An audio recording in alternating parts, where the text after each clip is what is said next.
Last time I read The Raven by Edgar Allan Poe. Now I'm going to read The Telltale Heart.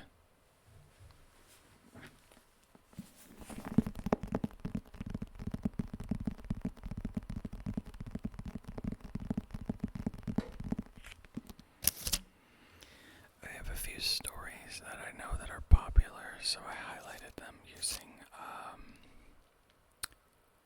what are they called? I guess they're just called bookmarks.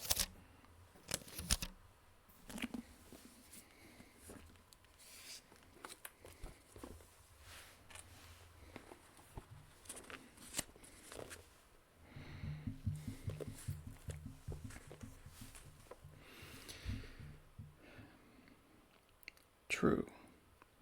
Nervous. Very, very dreadfully nervous. I had been and am. But why will you say that I am mad? The disease had sharpened my senses, not destroyed, not dulled them.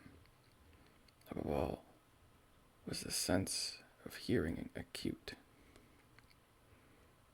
I heard all things in the heaven and in the earth. I heard many things in hell. How then am I mad? Hearken.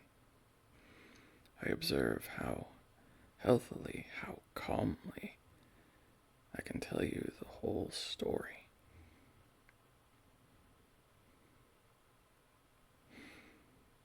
It is impossible to say how first the idea entered my brain, but once conceived, it haunted me day and night. Object there was none, passion there was none. I loved the old man. He had never wronged me. He had never given me insult. For his gold I had no desire. I think it was his eye. Yes, it was this. He had the eye of a vulture, a pale blue eye, with a film over it. Whenever it fell upon me, my blood ran cold. And so, by degrees, very gradually, I made up my mind to take the life of the old man, and thus rid myself of the eye forever. For this is the point. You fancy me mad? Madmen know nothing. But you should have seen me. You should have seen how wisely I proceeded, with what caution, with what foresight, with what dissimulation I went to work. I was never kinder to the old man than during the whole week before I killed him. And every night, about midnight, I turned the latch of his door and opened it. Oh, so gently. And then, when I had made an opening sufficient for my head, I put in a dark lantern, all closed that no light shone out, and then I thrust my head in. Oh, you would have laughed to see how cunningly I thrust it in. I moved it slowly, very, very slowly, so that I might not disturb the old man's sleep. It took me an hour to place my whole head within the opening so far that I could see him as he lay upon his bed.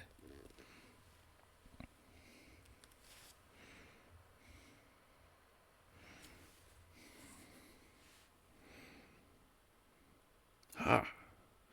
Would a madman have been so wise as this?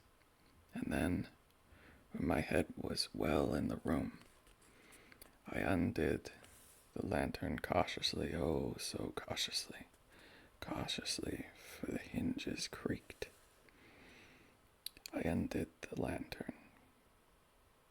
I undid it just so much that a single thin ray fell upon the vulture eye. And this I did for 7 long nights. every night, just at midnight. But I found the eye always closed, and so it was impossible to do the work. For it was not the old man who vexed me, but his evil eye. And every morning, when the day broke, I went boldly into the chamber, and spoke courageously to him, calling him by name in a hearty tone, and inquiring how he has passed the night. So you see, he would have been a very profound old man indeed to suspect that every night, just at 12, I looked in upon him while he slept. Upon the 8th night, I was more than usually cautious in opening the door. A watch's minute hand moved more quickly than did mine. Never before that night had I the extent of my own powers, of my sagacity.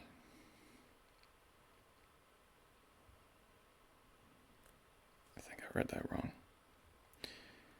Never before that night had I felt the extent of my own powers, of my sagacity. I could scarcely contain my feelings of triumph. To think that there I was, opening the door little by little, and he not even to dream of my secret deeds or thoughts. I fairly chuckled at the idea. And perhaps he heard me, for he moved on the bed suddenly, as if startled. Now you may think that I drew back, but no. His room was as black as pitch, with a thick darkness, for the shutters were closed fastened, through fear of robbers. And so I knew that he could not see the opening of the door. I kept pushing it on steadily.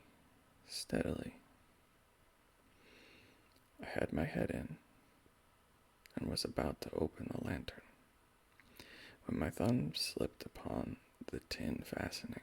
The old man sprang up in bed, crying out, "Who's there?" I kept quiet, still, and said nothing. For a while, I did not move a muscle, and in the meantime, I did not hear him lie down. He was still sitting up in the bed, listening, just as I have done night after night, hearkening to the death watches in the wall. Presently, I heard a slight groan, and I knew it was the groan of mortal terror. It was not a groan of pain or of grief. Oh, no. It was the low, stifled sound that arises from the bosom of the soul when overcharged with awe. I knew the sound well. Many a night, just at midnight, when all the world slept, it welled up from my own bosom, deepening with its dreadful echo the terrors that distracted me. I say I knew it well. I knew what the old man felt, and pitied him, although I chuckled at heart. I knew that he had been lying awake ever since the first slight noise. When he had turned in the bed, his fears had been ever since growing upon him. He had been trying to fancy them causeless, but could not. He had been saying to himself, "It is nothing but the wind in the chimney. It is only a mouse crossing the floor." Or, It is merely a cricket which has made a single chirp. Yes, he had been trying to comfort himself with these suppositions, but he had found all in vain. All in vain. Because death, in approaching him, had stalked with his black shadow before him and enveloped the victim. And it was the mournful influence of the unperceived shadow that caused him to feel, although he neither saw nor heard, to feel the presence of my head within the room.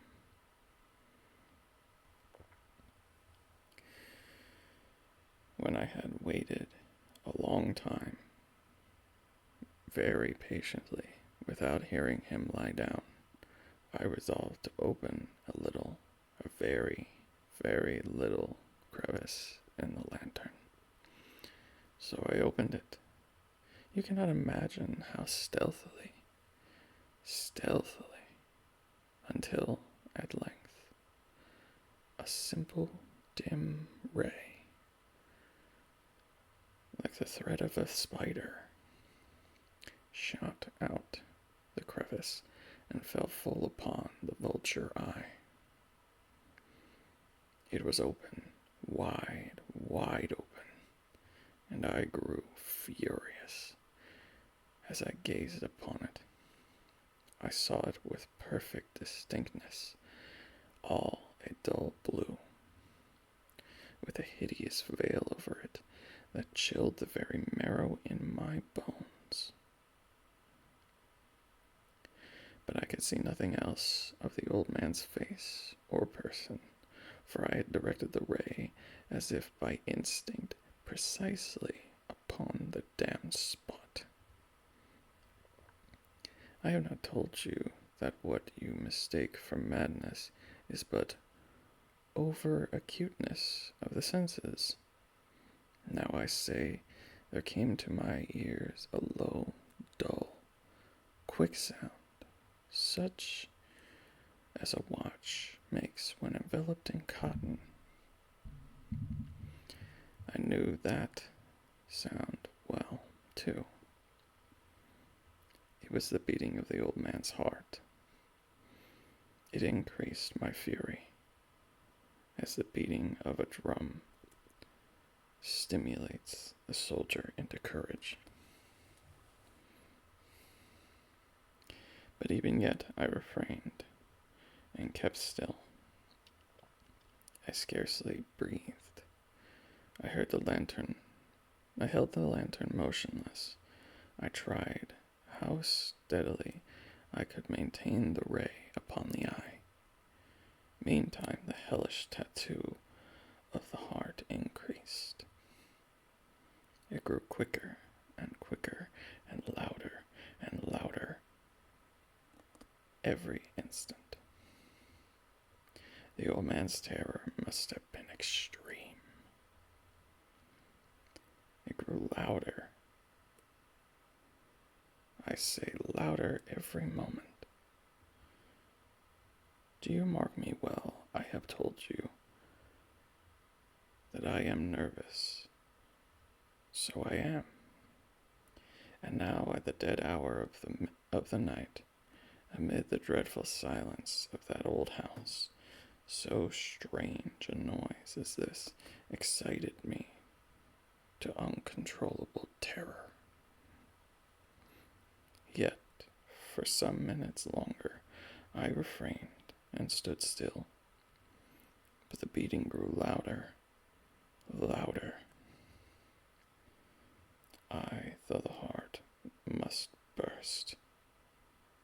I thought the heart must burst. And now a new anxiety seized me. The sound would be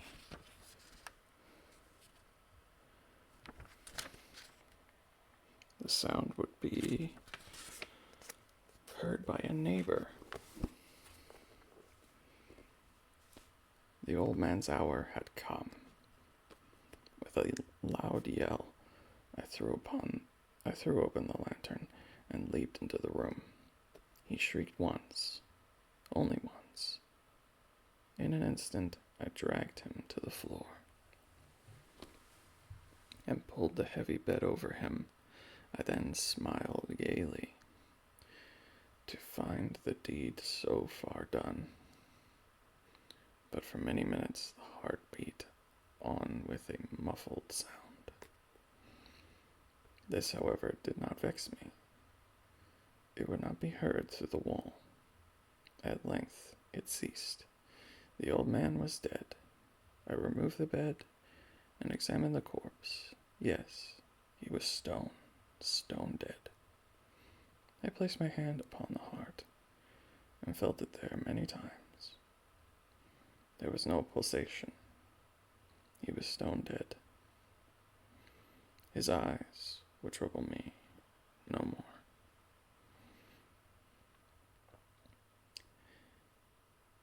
If still you think me mad, you will think so no longer when I describe the wise precautions I took for the concealment of the body. The night waned, and I worked hastily, but in silence. First of all, I dismembered the corpse. I cut off the head and the arms and the legs. I then took up 3 planks from the flooring of the chamber and deposited all between the scantlings. I then replaced the boards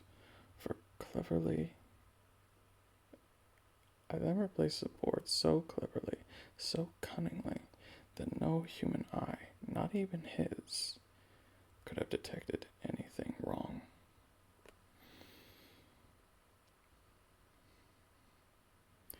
There was nothing to wash out, no stain of any kind, no blood spot whatever. I had been too weary for that. A tub had caught all. Ha ha!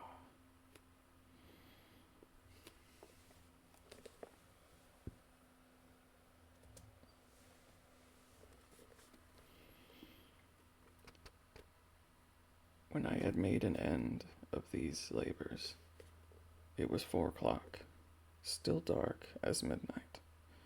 As the bell sounded the hour, there came a knocking at the street door.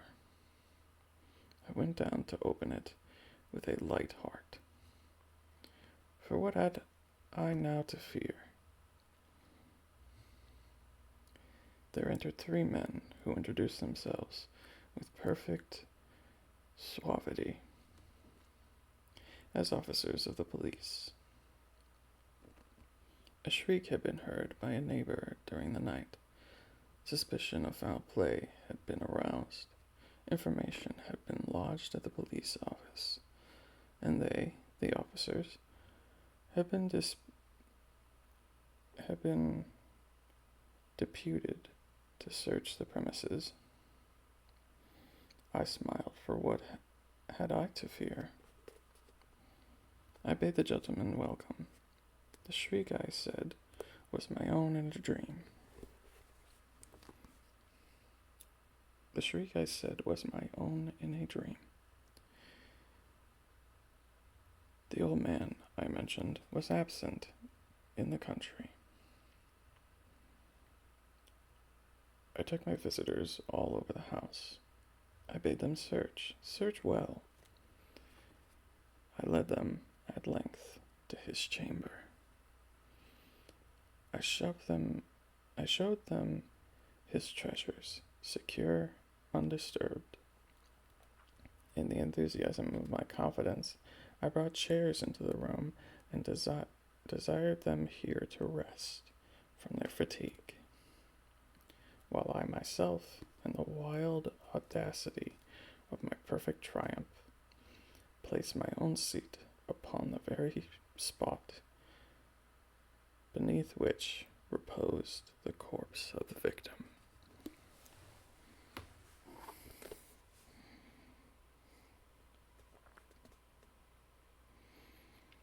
The officers were satisfied.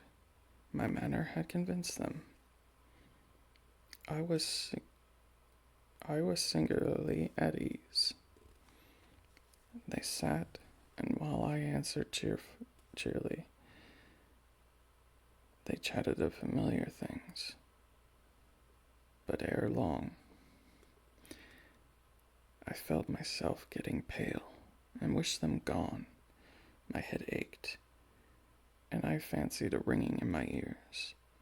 But still they sat, and still chatted. The ringing became more distinct. It continued, and became more distinct.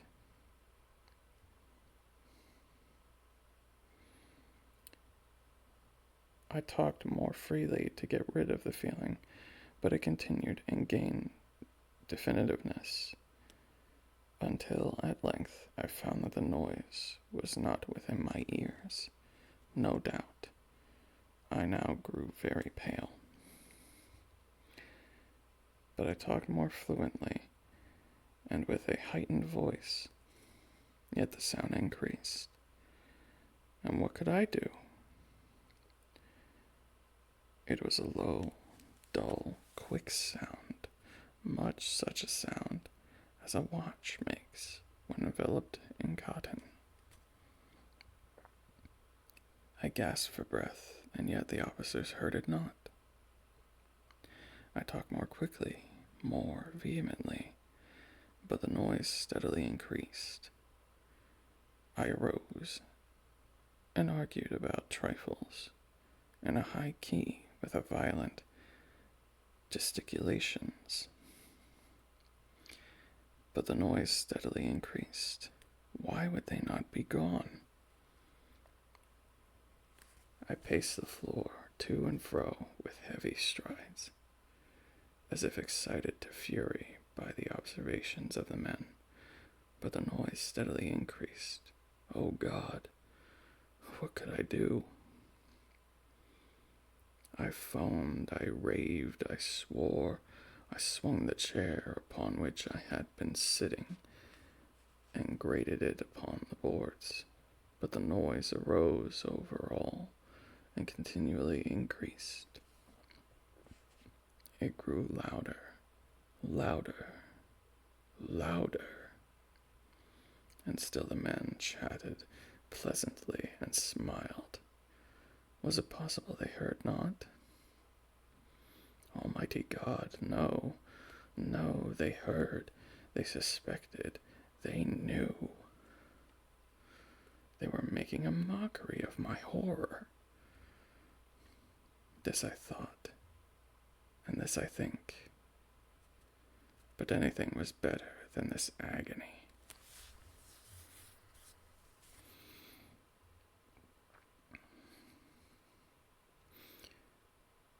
Anything was more tolerable than this derision. Anything was more tolerable than this derision. I could bear those hypocritical smiles no longer. I felt that I must scream or die. And now again, hark, louder, louder, louder. Villains, I shrieked. Dissemble no more. I admit the deed. Tear up the planks. Here, here. It is the beating of his hideous heart.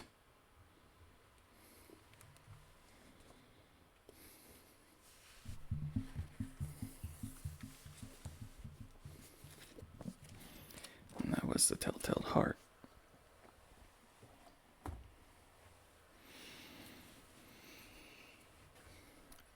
I really liked that story when I first read it in high school because it kind of reflected the shows that were popular at the time when I was in school.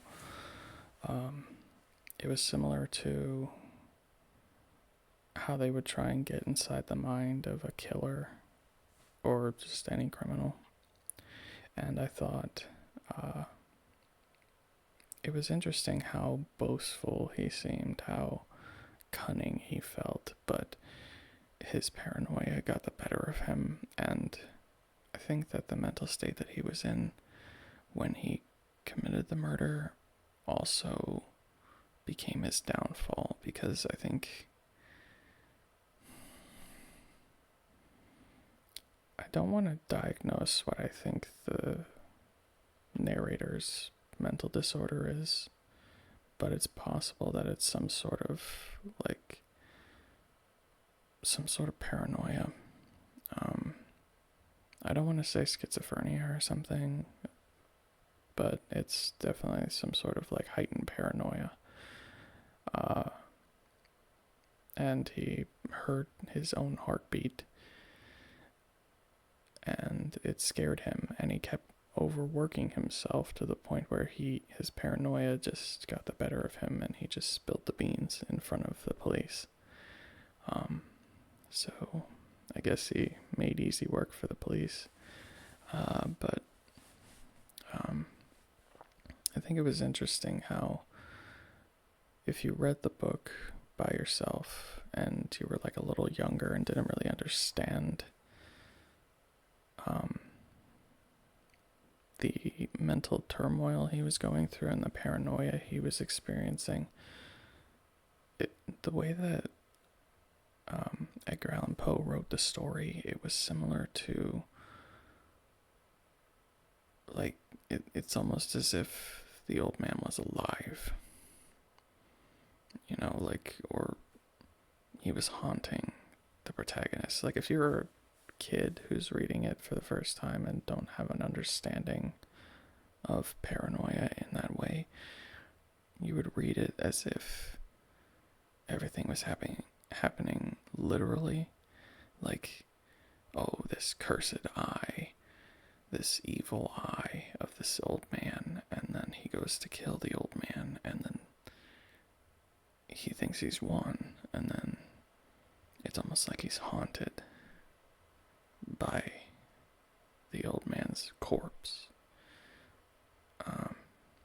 It's very interesting to see how the protagonist is a villain, but there's it's almost as if there's a supernatural force going against him, even though it's not really what's happening in this story. It's how do I put it? It's interesting to see stories where you can see how even an evil person can be afraid. Someone who would do despicable things can end up experiencing terror, which I guess makes sense. You're only human. We're all capable of great good and great evil.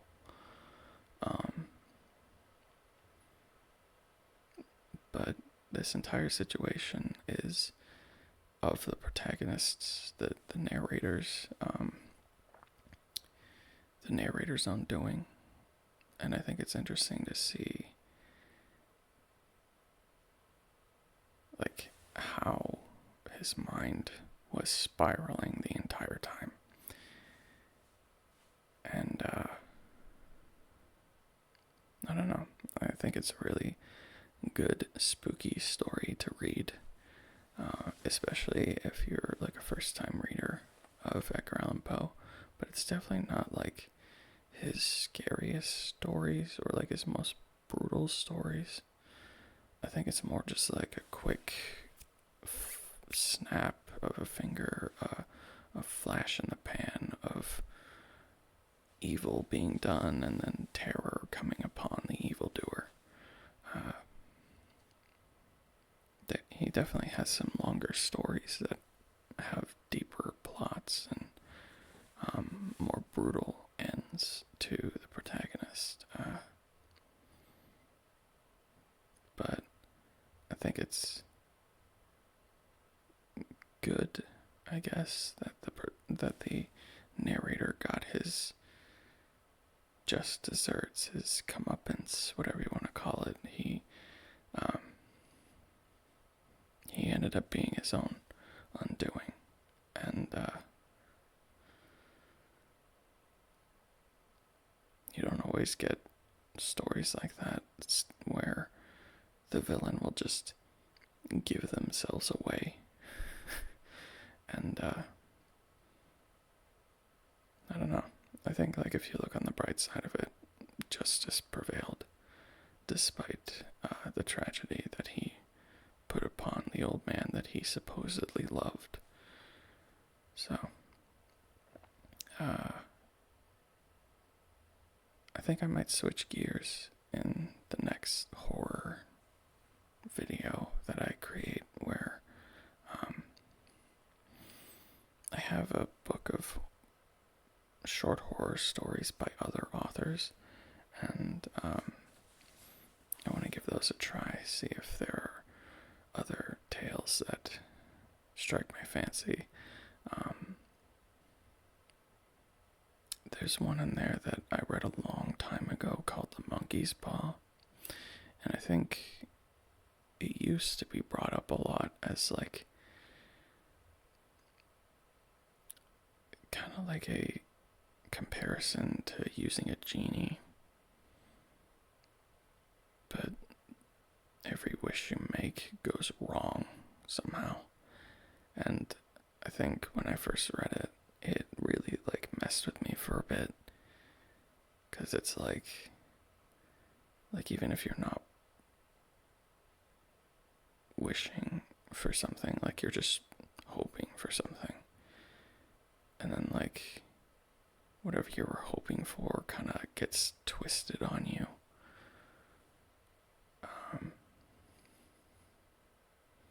I think that's an interesting horror perspective. Like, oh, you wanted $1 million, but now that $1 million is like raining from the sky and crushing you to death or something, like something crazy like that. So I think that will be an interesting story to read. There were a couple other ones that had cool titles, but I didn't know them. I haven't read them before. But there were a few that sounded cool, so I might give them a try. But until then, I guess I'll upload this and see if you guys like it. It seems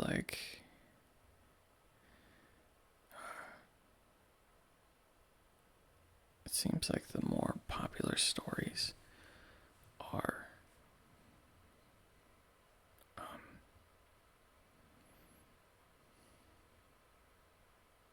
I lost my train of thought.